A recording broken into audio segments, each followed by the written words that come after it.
Hai anak-anak ibu, bertemu lagi dengan Ibu Reslinawati Hutagalung yang akan memaparkan materi Bahasa Indonesia kelas 7 tentang fabel. Nah, sebelum Ibu akan menjelaskan tentang fabel, terlebih dahulu anak Ibu berdoa menurut ajaran agama masing-masing, berdoa dimulai, berdoa selesai.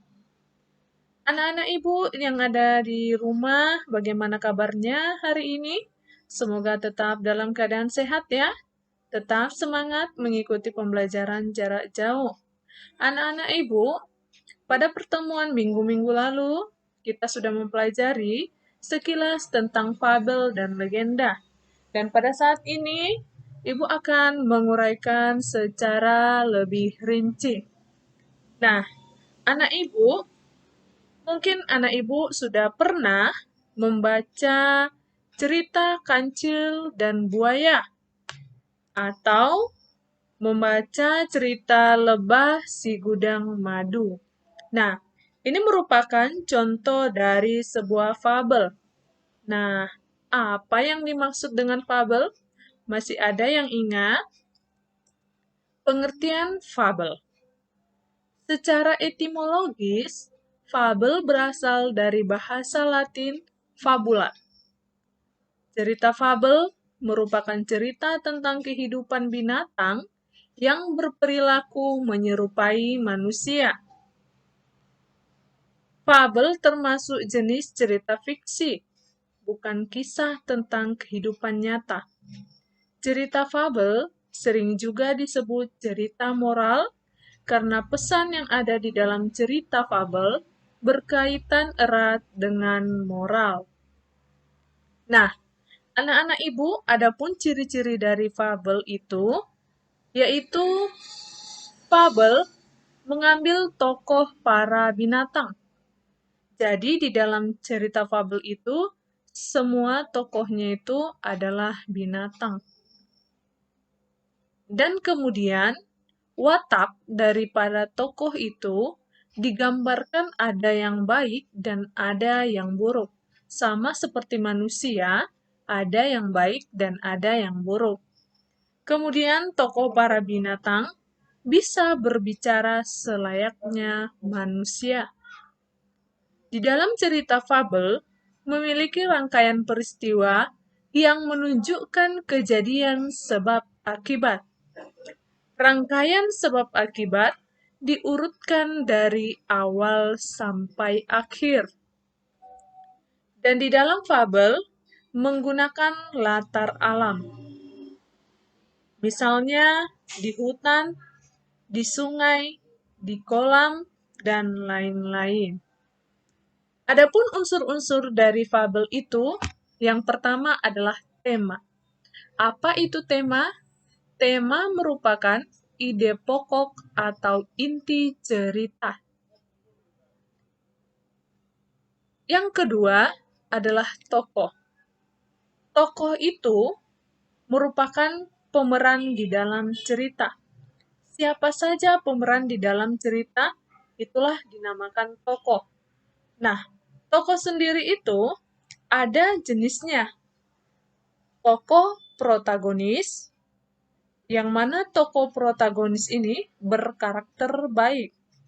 Sedangkan tokoh antagonis berkarakter jahat. Dan tokoh tritagonis sebagai penengah. Dan di dalam cerita fabel, terdapat tokoh figuran, yaitu pemeran pembantu. Nah, kemudian unsur yang ketiga adalah penokohan. Penokohan ini merupakan sifat, karakter, atau watak yang dimiliki si tokoh tersebut. Dan yang keempat ada latar. Latar terbagi dari latar tempat, waktu, suasana yang ada di dalam cerita. Kemudian yang kelima, alur. Alur merupakan rangkaian jalannya cerita. Sedangkan alur dibagi menjadi 3, yaitu alur maju, alur mundur, dan alur campuran. Yang mana alur maju itu merupakan cerita yang dimulai dari masa kini ke masa yang akan datang. Sedangkan alur mundur dimulai dari masa kini ke masa yang lalu. Dan alur campuran merupakan gabungan dari alur maju dan alur mundur, atau disebut juga dengan alur maju mundur. Dan yang keenam, sudut pandang. Sudut pandang merupakan gaya pengarang di dalam cerita. Bisa dari sudut pandang orang pertama. Sudut pandang orang pertama yaitu aku, saya.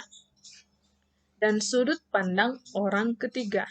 Biasanya menggunakan nama tokoh, dia, dan mereka. Jadi di dalam sudut pandang biasanya pengarang menggunakan orang pertama dan orang ketiga. Dan yang ketujuh adalah amanat. Amanat ini merupakan pesan yang disampaikan oleh pengarang, bisa berupa tersirat dan tersurat. Nah, anak-anak ibu tahu apa maksudnya amanat yang tersirat dan tersurat? Nah, makna tersirat merupakan makna yang tidak disampaikan secara terbuka dari sebuah teks. Kita mengetahui makna tersirat ini apabila kita sudah membaca secara keseluruhan teks, yang mana si pembaca menyimpulkan makna tersebut. Sedangkan makna tersurat merupakan makna yang mudah dipahami dari sebuah teks, karena makna tersebut terdapat atau sudah dituliskan di dalam teks. Biasanya amanat yang tersurat itu terdapat di akhir cerita. Nah, itu dia anak ibu unsur-unsur dari sebuah cerita fabel. Nah, untuk penugasan hari ini, silakan anak ibu perhatikan kembali atau baca kembali cerita fabel yang berjudul Belalang Sembah. Setelah kamu membaca, daftarkanlah rangkaian peristiwa yang terdapat di dalam cerita tersebut. Nah, di sini ibu buat beberapa peristiwa, yaitu peristiwa yang pertama, semut pergi ke gua-gua untuk mengumpulkan makanan. Kemudian peristiwa yang kedua, sang belalang sembah menari di dekat sarang semut. Nah, anak ibu, sebelum kamu melakukannya atau mengerjakannya, peristiwa di sini maksudnya adalah sebuah kejadian ya. Nah, kejadian-kejadian atau peristiwa apa yang terjadi mulai dari awal sampai akhir. Nah, silakan anak ibu dilanjutkan rangkaian peristiwa yang sudah ibu buat yang diambil dari cerita Belalang Sembah. Oke anak ibu, selamat bekerja, selamat pagi.